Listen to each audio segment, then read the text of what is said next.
আরে মেহেদি আর্টিস্টরা তো ৪-৫ ঘন্টাতেই ৩-৪ হাজার টাকা ইনকাম করে নিয়ে যায়, তাও আবার কোনো পরিশ্রম ছাড়াই জাস্ট বসে বসে হাত ঘুরায় মেহেদি ডিজাইন করে এত টাকা ইনকাম করে। তাহলে মাসে কত হাজার টাকা বা কত লাখ টাকার ইনকাম করে। এই কথাগুলো আমার না, আমাদের সমাজে আশেপাশে কিছু গুটি কয়েক মানুষ আছে যারা এখন এই জিনিসগুলো খুব বেশি কাউন্ট করা শুরু করেছে। ইভেন আমরা মেহেদি আর্টিস্টরা বিভিন্ন ইভেন্টে গেলেই না অনেক আন্টিরা বা অনেকেই এরকম আমাদের সামনে কাউন্ট করে যে আচ্ছা আপনার প্রতিদিন যদি এরকম ৪-৫ হাজার টাকা বা ৩,০০০ টাকা ইনকাম হয় তাহলে মাস শেষে আপনাদের তো প্রায় ৯০,০০০ থেকে ১,০০,০০০ টাকা আপনারা ইনকাম করছেন কোনো রকম কোনো পরিশ্রম ছাড়াই। কি সুন্দর বসে থেকে মেহেদি পড়ান আর টাকাগুলো এতগুলো ইনকাম করেন। আসলে বিষয়গুলো আমরা ফানি ওয়েতে রিপ্লাই করলেও কথাগুলো কিন্তু আমাদের কাছে খারাপ লাগে। আমরা মানুষরা খুব সহজেই আরেকজনের ইনকাম নিয়ে আমরা অনেক কথা বলি যে এরা কত অল্প বয়সে এত অল্প সময়ে এত টাকা ইনকাম করছে, কিন্তু এটা কখনোই তারা চিন্তা করে না যে তাকে সেই পরিস্থিতিতে বা সেই অবস্থানে আসার জন্য কতটা মাস বা বছর পরিশ্রমের মাধ্যমে একটা প্র্যাকটিসের মাধ্যমে আসতে হয়েছে। কোনো মানুষ চাইলেই কিন্তু আজকে মেহেদি পেজ খুলে কালকে থেকে ইনকাম করা শুরু করে দিয়েছে বা কালকে থেকে একদম ভরপুর বুকিং বা অনেক টাকা ইনকাম করছে, তা কিন্তু না। পেজ ওপেন করার পরেও দেখা যায় তাকে অনেকটা মাস বা এমনও গেছে যে ১ বছর ১.৫ বছর তাকে রাত দিন পরিশ্রম করে প্র্যাকটিস করে নিজের কাজের কোয়ালিটিটা অনেক বেশি ইমপ্রুভ করতে হয়েছে। তারপর সেটা মানুষ পছন্দ করার পর থেকে দেখা যায় ইভেন্টগুলো আসা শুরু করে। তাও অনেকেই মনে করে প্রতিদিন এরকম ইভেন্ট থাকে, তা কিন্তু মোটেও না।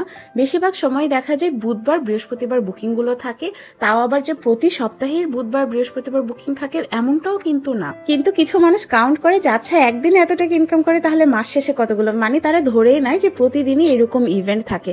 আর ইভেন্ট যদি থাকেও আপনাকে বুঝতে হবে তাকে কিন্তু সেই পর্যায়ে যাওয়ার জন্য কতটা পরিশ্রম করে তাকে যেতে হয়েছে। হালাল পথে টাকা ইনকাম করা কিন্তু মোটেও সহজ না যে কারো পকেট থেকে আমরা টাকা বের করে নিতে পারবো মেহেদি আর্ট করে দিয়ে, তাই না? অবশ্যই আমাদের কাজকে সেই পর্যায়ে নিয়ে যেতে হয় যে পর্যায়টাতে যাওয়ার পরে প্রত্যেকেই চায় যে না তার কাছে মেহেদি ইভেন্টে মেহেদি পরবো।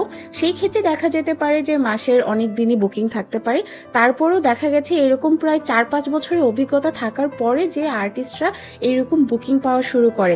শুধু এই প্রফেশন না, আমরা বিশেষ করে আমাদের আত্মীয় স্বজনগুলো বেশি আরো দূর থেকে একদম কাউন্ট করা শুরু করে দেয় সে মাসে এত টাকা ইনকাম করে, এভাবে লাইফ লিড করছে, কিন্তু সে এটা দেখছে না যে সেই টাকাটা ইনকাম করার জন্য তাকে কতটা পরিশ্রম বা কষ্টের মধ্যে দিয়ে যেতে হচ্ছে।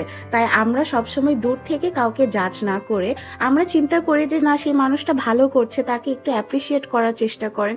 এইরকম ভাবে ট্যাগ মেরে বলা যে হ্যাঁ অনেক টাকা তো ইনকাম করো, এরকম কথা যখন আমরা শুনি ওই সময়টাতে কিন্তু খারাপ লাগা কাজ করে। যে আমরা কিন্তু এটাও বলতে পারি যে আহারে কতটা কষ্ট করার পরে তোমরা এই টাকাটা ইনকাম করছো, এতে করে আমাদের কাছেও কিন্তু দিন শেষে একটু হলেও স্বস্তি বা ভালো লাগা কাজ করে যে না আমি পরিশ্রম করছি, এটা সেই মানুষটা অ্যাপ্রিসিয়েট করছে বা এটার জন্য আমাকে একটু হলেও সাপোর্ট করছে।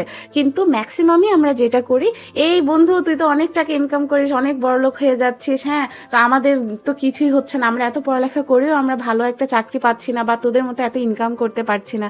এরকম কথাগুলো যখন আপনারা বলেন তখন আসলেই আমাদের কাছে অনেক খারাপ লাগে। আমাদের সবারই মাথায় রাখা উচিত হালাল পথে টাকা ইনকাম করাটা কিন্তু অনেক কঠিন, তাই কারো প্রফেশন নিয়ে এভাবে কথা বলা উচিত না।